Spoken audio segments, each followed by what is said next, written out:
So to get our 2025 up to a beginning, we've actually unplugged ourselves as a family from our normal daily life and we've headed off into nature. Something we like to do at least annually, and we do like it around this symbolic time of the year. I know it's a little bit cliche, old and new stuff, but as a family we tend to do. We're all living in different countries now and we have all got busy lives, so removing ourselves from the family home where there's always like things to maintain and friends dropping by and food to prepare and animals to take care of and things to clean and fix, and we just pull ourselves out of that with the sole purpose of just providing a platform where the family can get together. And we don't give it too much meaning and we don't come to the whole structure initially, and we kind of let that unfold. And the reason for that is we notice time and time again that as we plug in together, we're all coming with quite different rhythms. You know, I've been flying up and back to Singapore all year.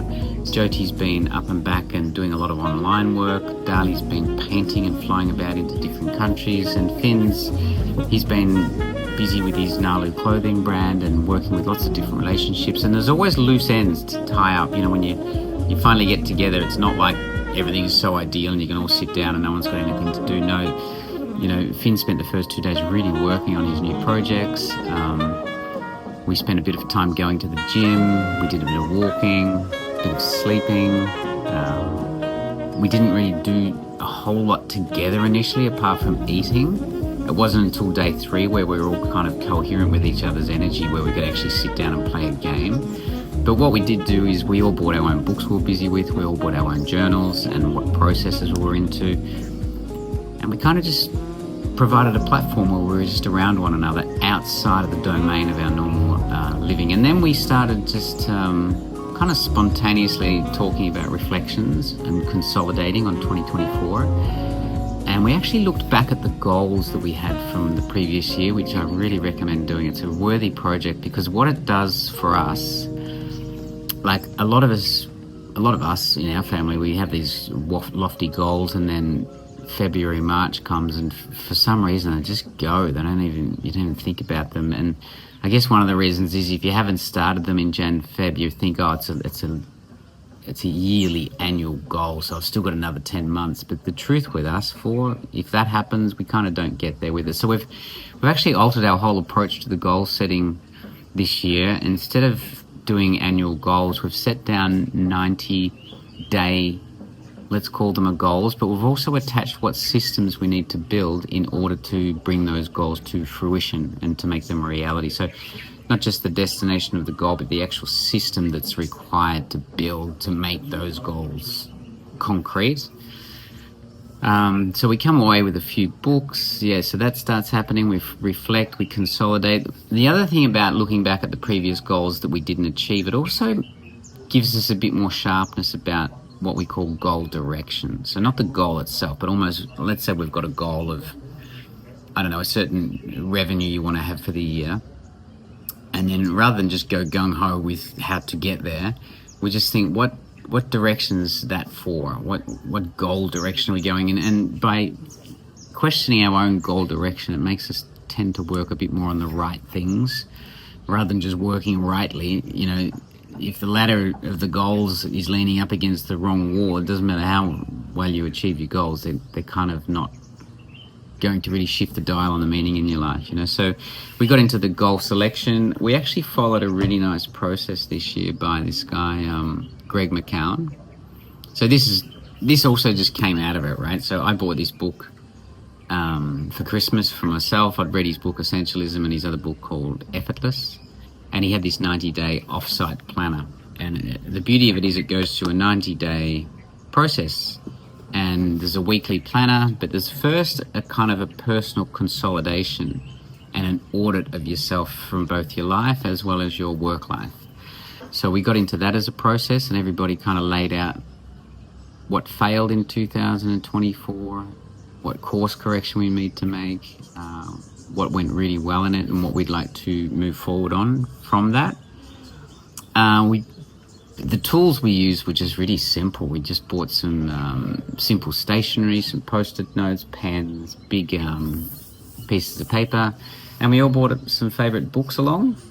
So Jyoti and I, for example, we're always had a dream of refurbishing an old little farm in southern Portugal. So we just bring a few home books along and start getting a few little dreams there and do a little bit of internet searching on what's available down there.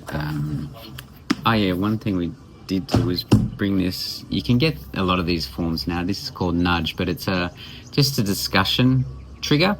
So it's just a box of cards. In this one, you've got playful questions, curious questions, and brave questions, and you just ask each one of those. It's a great way just to have fun while creating meaningful discussions. We went through a process to help identify our limiting beliefs and why, and what motivational strategies we've got that keeps those limiting beliefs alive. And certainly for me, I've got this similar ones that just keep resurfacing themselves. So just having my loving family around me again to just compassionately highlight them to me in a safe familial environment, I found really effective. Especially now we've got adult kids, so it was just so startling just to see how quickly they evolve, especially when they're living away from us, because Dali's in London now. We did also practical things like matching our agendas just to ensure that we touch base concretely in the real world as the year goes on. We spent a bit of time examining each other's lives. We also spent a bit of time at the gym, a bit of time walking, and we've got a really nice facility here with a spa and a sauna and an ice bath. So we went there every day, and that served a great place for just, raising our energy levels and vibration, being in nature, being clear with what the family was getting up to for the next 12 months. And I kind of leave we were here for 4 nights, and I kind of leave them quite excited about the year ahead, actually, and feel a lot of support from my family, and also having the energy resource to give a lot of support to my family in a focused kind of way. So if you don't have the resources or the liberty or the opportunity to get away like this for 4 days into nature, please don't put the bar too high for yourself to achieve this. What you can also do is just simply duck off to a local hotel. It can be a 10-minute drive from your home, but what you want is a very neutral, unemotional space just to really help you think in. So you just want to get into some sort of neutral place that nobody's got an emotional attachment with. We've never been to this property before. We don't know any people in the area. We didn't have any meetings planned or friends or no one dropping in. It was just like a space that unfolded for our goals for 2025. Like I said, we've changed now from the annual goals into the quarterly kind of goals, and we plan as a family now just to quickly touch base. By using this essential planner, we're just going to start a little family WhatsApp group, and we can just take pictures of our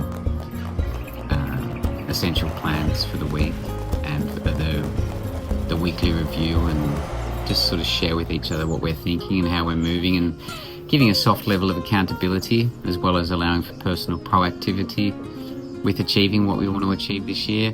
We also had some great times just giving chiropractic adjustments, massaging one another. So health also seemed to be a big part of these few days.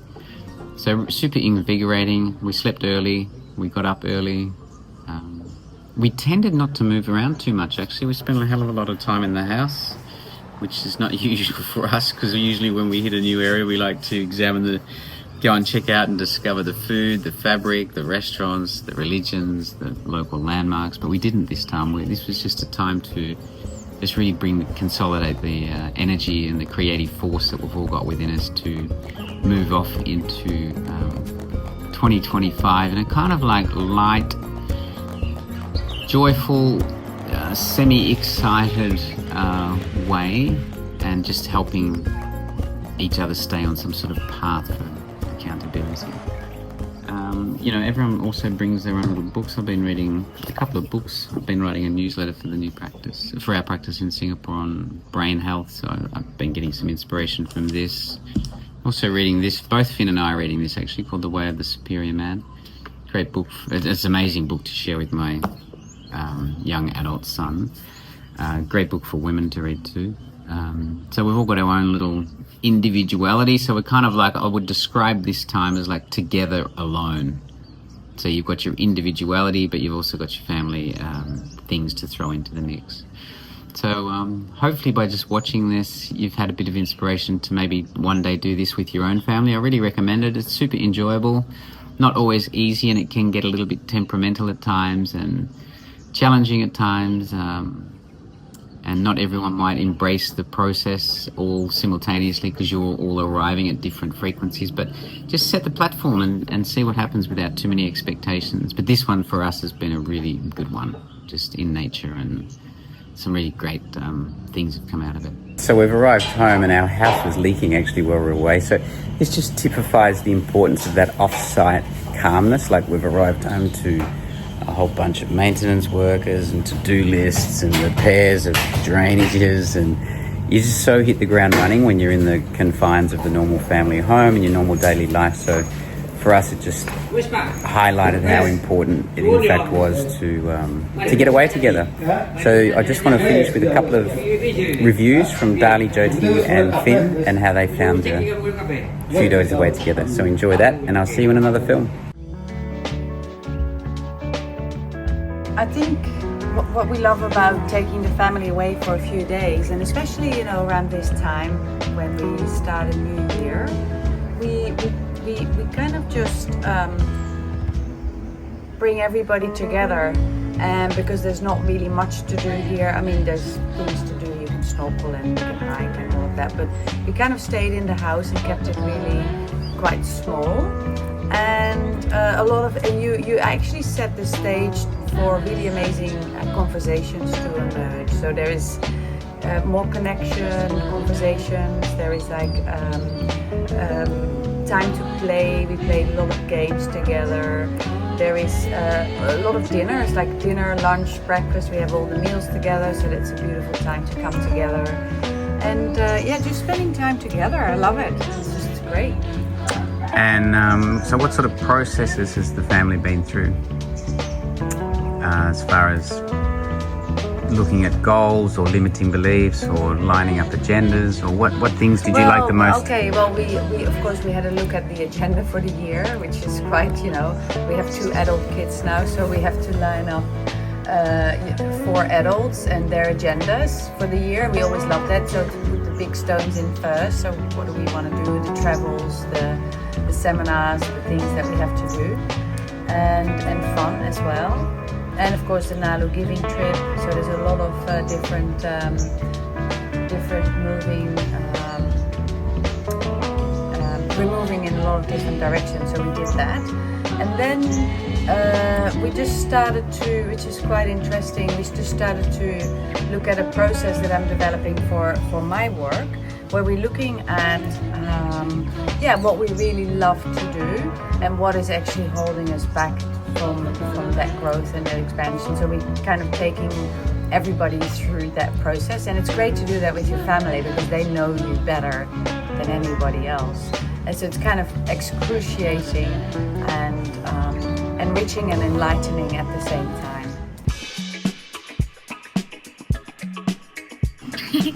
Well, I think it's really nice to go away with the family, especially in the first week of the new year, because you can kind of go away to a beautiful place like this and clear your head before you dive into the year. And I think it's great to do it with your family because not only are they insanely supportive, but also they know you so well. So it's great to kind of have a really solid base with your family before everyone goes off and does their own things, so that everyone kind of knows what the goals and what the ideas are for the year, and then we can all help each other get there in our own ways. So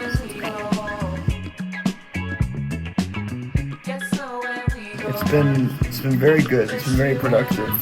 Since coming here, I've just been working and getting things done. It was just super satisfying, and it's interesting because when I go to new environments, it's always difficult for me to get to work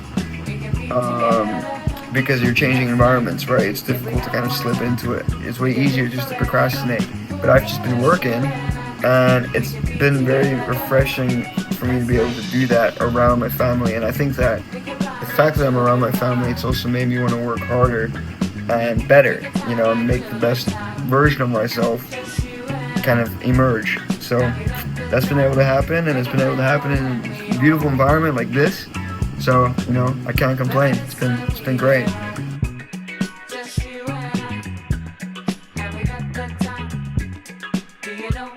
Here we go.